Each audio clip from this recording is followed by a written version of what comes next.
What would happen if you woke up and reminded yourself of the gospel every day? If you are like me, you are tempted to take the gospel for granted and stop rehearsing it because it's become so familiar. We store it in our story somewhere in the past and subconsciously try to move on from it. But we need to hear the gospel every bit as much today as we did the day we heard it for the first time. If we remind ourselves of the gospel each morning, we will wake up and live in grateful joy that the toughest battle we are going to face today has already been won. How different would your life be if you preached the gospel to your own heart more regularly? There are dozens of ways the gospel positively impacts and shapes our everyday lives. We all need regular reminders of these benefits, and we need God's power to grasp them more. Too many believers think the good news is old news. We haven't heard the gospel too much, we haven't heard it enough. Like many facets to a beautiful diamond, the gospel has an infinite beauty that can never be exhausted. The more we look into the gospel, the stronger and more satisfied we will be in our faith.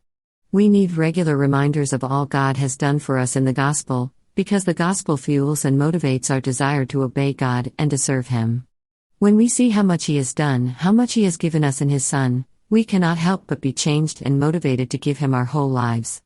And even while we are weak and feeble sinners struggling to follow a perfect Savior, the gospel reminds us how loved we are and how much God is working in us to help us follow Him.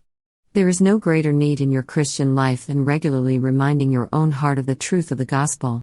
I pray that from His glorious, unlimited resources, He will empower you with inner strength through His Spirit.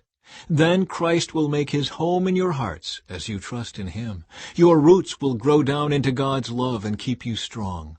And may you have the power to understand, as all God's people should, how wide, how long, how high, and how deep His love is.